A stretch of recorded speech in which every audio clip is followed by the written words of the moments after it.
चलो बुलावा आया है, माता ने बुलाया है। जोर से बोलो जय माता की। What's up guys, I hope you guys are doing well. Welcome to my channel creativity vlogs. तो क्रिएटिविटी व्लॉग्स में आज आपको मैं लेके जाने वाला हूँ एपिसोड नंबर 2 पे वैष्णो देवी दर्शन कराने के लिए। तो इंडिया में सारे काम जो है भगवान भरोसे होते हैं और मेरे सारे डिसीजन भी भगवान भरोसे ही होते हैं। तो भगवान को थैंक यू बोलना तो बनता है। अगर आपका जाने का मन है तो कोई ट्रिप प्लान मत करना, क्योंकि रोजाना यहाँ पर 1.5 लाख प्लान जो है कैंसिल होते हैं। जाने का मन है तो सीधे चले जाना। तो without further adieu let's hit the track. चलते हैं वैष्णो देवी। ये रहा हमारे पीछे एंट्री गेट और समय हो गया 6:50 और ये है पीछे का नज़ारा जहाँ से हमने चढ़ाई करके यहाँ तक आए हैं। जो वे हम यूज़ कर रहे हैं ये है नया ट्रैक। इस नए ट्रैक में कोई खच्चर या फिर कोई और सुविधा नहीं मिलती आपको, बट रास्ता जो है प्लेन है तो उसमें आपको सीढ़ियाँ नहीं चढ़नी पड़ती। तो गाइस तैयार हैं हम सब?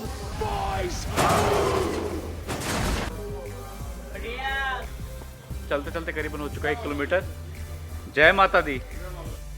यात्रा शुरू करते ही कुछ दूर चलते ही फूल गई हमारी सांस, बट हमने भी हार नहीं मानी और कदम पे कदम बढ़ाते चले गए, भवन की ओर जाते चले गए। और फिर मैंने महीनों बाद सूरज को जागते हुए देखा, साथ ही साथ देखा कि यह शहर कैसा लगता है। भवन पहुंचने के लिए छोटी सी इन्फॉर्मेशन, तो कटरा से आपको बाणगंगा जाना होता है। उसके लिए आप चाहे तो ऑटो ले सकते हैं जिसका फेयर 210 रुपये होगा, या फिर 1.5 किलोमीटर का रास्ता है, पैदल भी जा सकते हैं। बाणगंगा पहुंचने के बाद आपके पास अर्धकुंवारी जाने के लिए 2 रास्ते होंगे, ओल्ड रूट और नया रूट। ताराकोट मार्ग नया बना है, प्लेन रास्ता है, 7.5 किलोमीटर के आसपास का रास्ता होगा अर्धकुंवारी पहुंचने का। पुराने रूट में 5.5 किलोमीटर का रास्ता है। पुराने रूट में फ़ायदा ये है आपको कि घोड़ा और पिद्दू आपको मिल जाएंगे, बट नए रूट में ये सहायता नहीं मिलेगी। और चरण पादुका के दर्शन आप पुराने रूट से ही कर सकते हैं, नए रूट से नहीं कर सकते। नए रूट काफ़ी सिंपल है, प्लेन रास्ता है, तो कोई स्टेयर्स नहीं है, चलने में इजी रहेगा, पर टाइम आपको ज़्यादा लगेगा और क्राउड बहुत कम रहता है नई रूट का। बाकी ऐसी बहुत सारी इन्फॉर्मेशन मैंने डिस्क्रिप्शन में डाल रखी है, तो प्लीज़ चेक करिएगा जाने से पहले। आई होप कि आपके लिए बहुत ज़्यादा हेल्पफुल होंगे, जिसमें मैंने घोड़े, पिद्दू और होटल्स और बहुत सारी इन्फॉर्मेशन और डाली हुई। साथ में यहाँ पे सिम का प्रॉब्लम है, अगर आप नोएडा या फिर कहीं और से जाते हैं। ऑल ओवर इंडिया के सिम जम्मू एंड कश्मीर में नहीं चलते हैं, तो वहाँ जाके आपको सिम भी खरीदना पड़ सकता है। चलते चलते जब थोड़ा सा भूख लगने लगी तो सामने ही लंगर था, और लंगर की अगर बात करें तो बताना चाहूँगा कि गुलशन कुमार बाणगंगा पे 25 से 30 साल पहले से वहाँ पे लंगर करा रहे हैं, और ये लंगर कभी रुका नहीं। सिंपल दाल, चावल और घी में बना हलवा, ये खा कर इतना मज़ा आया, ऐसा लगा कि सदियों की भूख पूरी हो गई। और यहाँ पे लंगर कोई भी करा सकता है। लंगर खाने के बाद आपको आपके बर्तन खुद धोने होते हैं। 4 से 5 स्टेप होते हैं बर्तन धोने के, उसके बाद कोई दूसरा उस बर्तन पे खाना खा सकता है।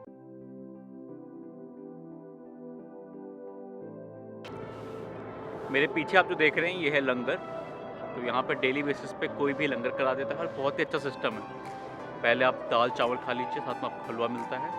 खाने के बाद आपको खुद ही धोना होता है और धोने के भी स्टेप्स होते हैं, और आप चाहें तो उसके बाद यहाँ पे डोनेशन भी कर सकते हैं। तो बहुत ही अच्छा लगा यहाँ पे खा के, बहुत ही सिंपल खाना, अच्छा खाना है। लंगर खाने के बाद बॉडी में एनर्जी तो पूरी हो ही गई थी, और जयकार लगाने के बाद जोश भी आ गया। आसपास के शानदार व्यूज़ को देखते देखते और जयकारा लगाते लगाते हम अर्धकुंवारी पहुंच गए, और उसके बाद आप खुद ही देख लीजिए।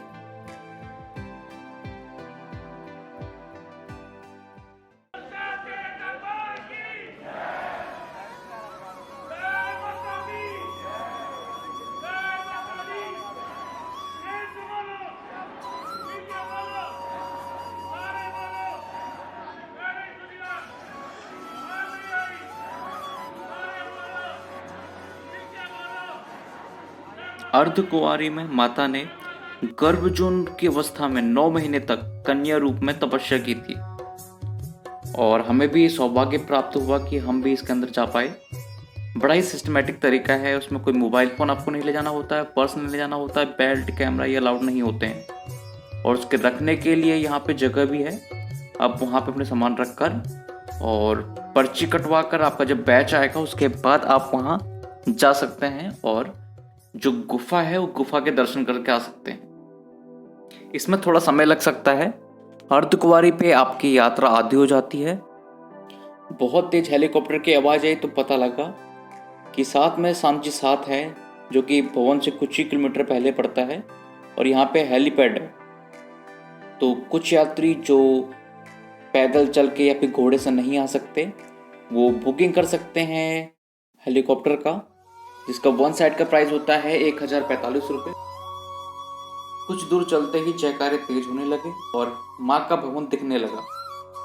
भेंट और पूजा के कुछ सामान लेने के बाद हम भवन की लाइन में लगे और माँ काली, माँ वैष्णो, माँ सरस्वती, इन तीनों के हमने दर्शन करे।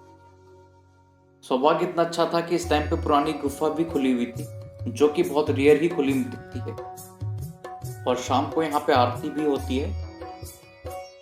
ऐसा माना जाता है कि यहाँ माता वैष्णो ने भैरव जी का वध किया था त्रिशूल से, जिससे उनका धड़ यहीं रह गया था और उनका जो सर था वो ऊपर पहाड़ में कहीं गिर गया था। जहां गिरा था उसको भैरव बाबा मंदिर कहते हैं और बिना भैरव बाबा के दर्शन के ये यात्रा जो है पूरी नहीं होती है। पहले आपको अगर जाना है भैरव बाबा मंदिर तो पैदल ही एक ऑप्शन था, या फिर घोड़ा या पालकी। अभी जो है रोपवे भी स्टार्ट हो चुका है और रोपवे का कॉस्ट भी बहुत कम है। 100 रुपये में आपका आना जाना दोनों हो जाता है। और इसमें थोड़ा सा आपको समय लगेगा क्योंकि 1 से 1.5 घंटे की इसकी लाइन लगती है, बट 2 मिनट में आपको ये वैष्णो देवी से भैरव बाबा मंदिर तक पहुंचा देता है।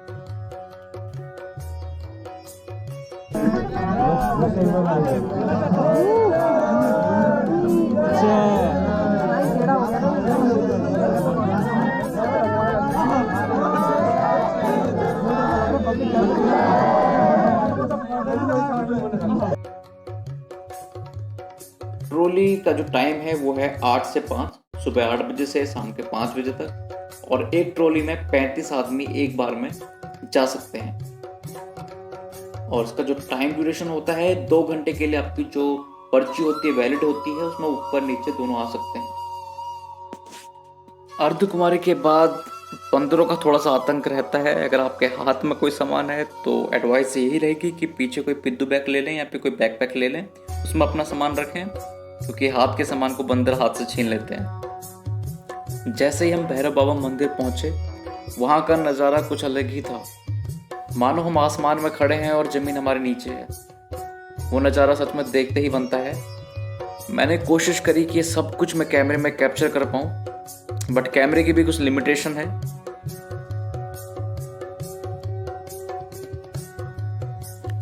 भैरव बाबा मंदिर क्यों बना है, इसके पीछे भी कहानी है। कहानी कुछ ऐसी है कि जब माता एक साधारण कन्या के रूप में तपस्या कर रही होती हैं, तो भैरव बाबा उन्हें पाने की कोशिश में गुफा में जाने की कोशिश करते हैं और हनुमान जी और भैरव बाबा में लड़ाई हो जाती है। युद्ध इतना बड़ा होता है कि उसका कोई अंत नजर नहीं आता। तो वैष्णो देवी माता काली माता का रूप लेकर भैरव बाबा का वध कर देती है। धड़ जो है वहीं गिर जाता है, सर ऊपर गिर जाता है जहां भैरव बाबा मंदिर है। भैरव बाबा उसके बाद माफी मांगते हैं माता से, और जैसे कि माता का दिल बहुत बड़ा होता है, वो उन्हें माफ कर देती है और भैरव बाबा को मोक्ष यानी कि सेल्वेशन मिल जाता है।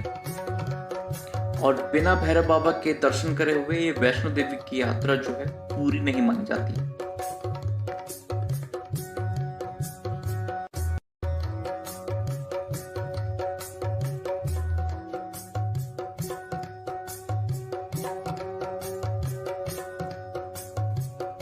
भैरव बाबा के दर्शन करने के बाद जैसे ही हम नीचे उतरे, कुछ ही किलोमीटर चलने के बाद सूरज डूब चुका था।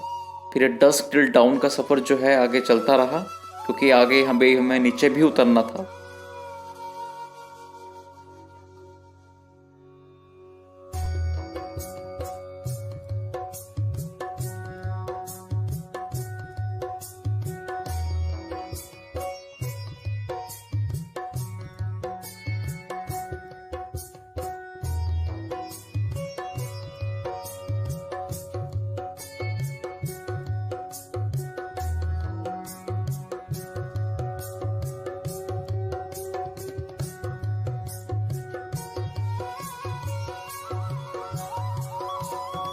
अब जो टास्क था वो टास्क ये था कि हमें नीचे उतरना था और पैर इतने फ्री हो चुके थे कि उसमें ब्रेक नहीं लग रहे थे, अपने आप पैर चले जा रहे थे।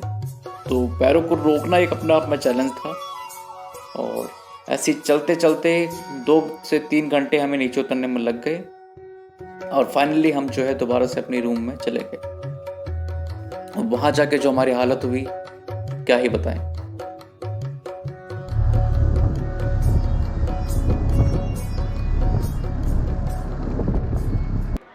ऐसा तो मैं बिल्कुल नहीं बोलने वाला कि थकान नहीं हुई।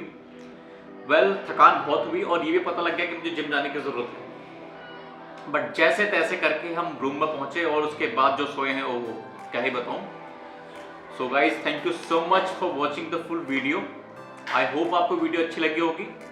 और होता क्या है ना यार, जॉब जाता हूँ और साथ में ये काम, मेरी वीडियोस फ्रिक्वेंटली नहीं आ पाती। इस वीक से मैं ट्राई करूंगा कि हर हफ्ते एक वीडियो तो मेरी जरूर आए। तो ये था एपिसोड नंबर 2 जेके ट्रिप का। एपिसोड नंबर 3 भी जल्द आएगा। Thank you so much for making me the part of your day. Bye bye, tata, see you.